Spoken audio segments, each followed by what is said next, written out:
Hello, students. Today we will study a poem written by Robert Louis Stevenson that is from a railway carriage. But before starting this poem, let us know about the poet. Robert Louis Stevenson was born on 13th November 1850. He was a Scottish novelist, travel writer, and poet, most noted for Treasure Island and Child's Garden of Verse. In this poetry, he expressed the pain of his separation from Scotland. Now we will start the poem. Faster than fairies, faster than witches, bridges and houses, hazard and ditches, and charging along like troops in a battle, all through the meadows, the horses and cattle, all of the sides of the hill and the plain, fly as thick as drawing rain, and ever again in the wink of an eye, painted stations we shall buy. Here is a child who clambers and scrambles all by himself and gathering brambles. Here is a tramp who stands and gazes, and here is the green for stringing the daisies. Here is a cart run away in the road, lumping along with man and load. Here is a mill and there is a river, each glimpse and gone forever. So in this poem, we came to know the pain of separation of the poet from Scotland. Okay, so now we will study about the concept of the poem. The poem is all about a train journey. The poem exposes the natural scenes from the window of a train. The poet shares his experiences of a train journey with us. He says that the train runs more quickly than the fairies can fly or witches can move. It seems as the soldiers are attacking the enemy in a battlefield. The train rushes on, leaving the bridges, fences, houses, and ditches behind. It crosses the station with a whistle. He also sees a child gathering brambles, a tram, green strings of daisies, cart running away with load, mill, and a river. The poet says that once all these are gone by, you cannot see them anymore. So, in this poem, we came to know that this poem is all about a journey of a poet by a train. Okay? So, इसे अब हम लोग एक बार हिंदी में समझते हैं कि लेखक इस पोएम के जरिए क्या कहना चाहते हैं. लेखक इस कविता में हमें कवि अपने स्कॉटलैंड से बिछुड़ने का दर्द व्यक्त करते हैं.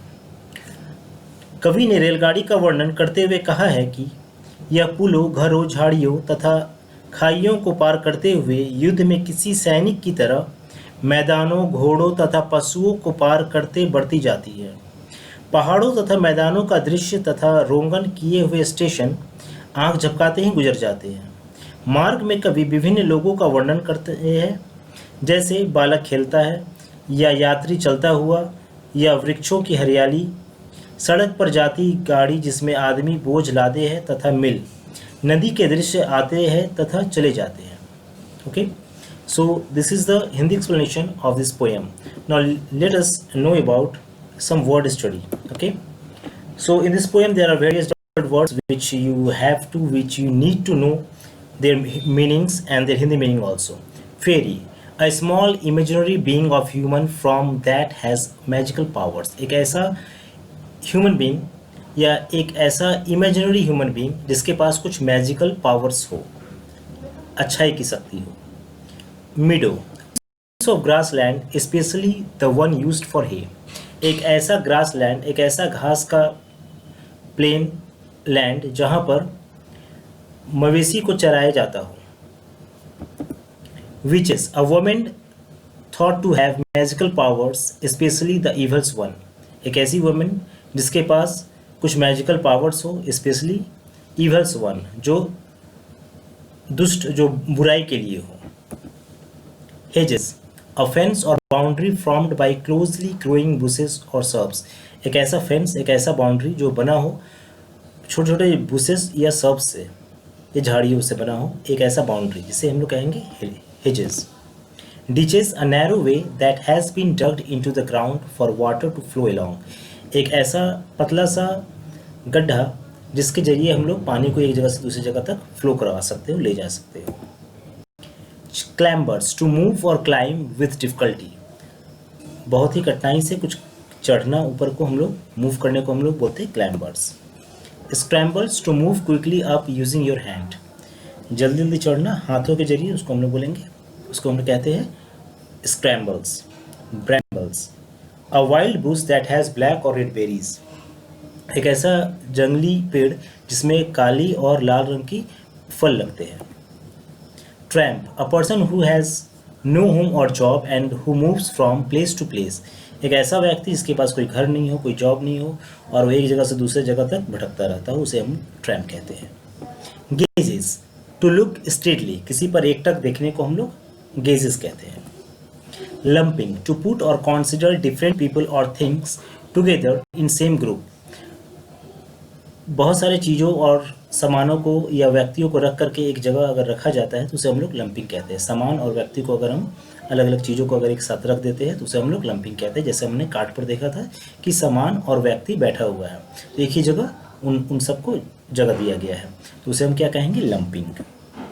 Glimpse, a short experience of something that helps you to understand. एक ऐसा छोटा सा एक्सपीरियंस, अनुभूति, जिससे कि तुम्हें कुछ समझने में मदद मिले, उसे हम क्या कहेंगे, ग्लिम्स। ठीक है। इस पोएम में बहुत सारे पोइटिक डिवाइसेस का यूज़ किया गया है, तो आइए देखते हैं कौन कौन से पोइटिक डिवाइस है।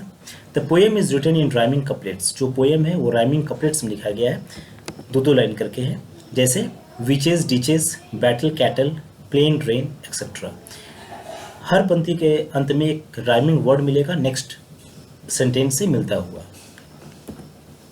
Simile, a figure of speech that directly compares two different things using words such as like or as. Simile एक ऐसा figure of speech है जो डायरेक्टली कंपेयर्स कर दे दो अलग अलग, दो भिन्न चीज़ों से, उसे हम सिमिली कहते हैं। और सिमिली वाले जो सेंटेंस होते हैं उसमें like और as का प्रयोग होता है। जैसे like troops in a battle, यहाँ पर ट्रेन का मूवमेंट को ट्रूप्स इन अ बैटल, जैसे सैनिक लोग ट्रूप्स, बैटल में ट्रूप्स बन करके बहुत सारे सैनिक जो बैटल में ट्रूप्स की तरह आगे बढ़ते जाते हैं, उसी तरह ट्रेन को यहाँ पर बताया गया, कंपेयर किया गया है। तो ये बिल्कुल अपोजिट कंपैरिजन है, ठीक है, दो अलग अलग चीज़ों से। Alliteration, a literary device in which a series of word begin with the same consonant sound. एक ऐसा लिटरेरी डिवाइस जिसमें कुछ वर्ड्स हो जिसका साउंड सेम हो, जिसमें कॉन्सोनेंट साउंड बिल्कुल सेम हो। जैसे faster than fairies, houses and ditches. यहाँ फास्टर में एफ, फेरीज में एफ, हाउसेज में एच और हेजेट में एच का उपयोग किया गया है। ये एलिट्रेशन है, बार बार एक ही अगर कॉन्सोनेंट साउंड अगर आता है तो उसे हम लोग एलिट्रेशन कहते हैं। Assonance, a literary device used to refer to repetition of a vowel sound. अगर वॉवेल साउंड रिपीटेशन होता है तो हम लोग उसे एसोनेंस कहेंगे, ठीक है। जैसे all of the sides of the hill and the plain, fly as thick as driving rain.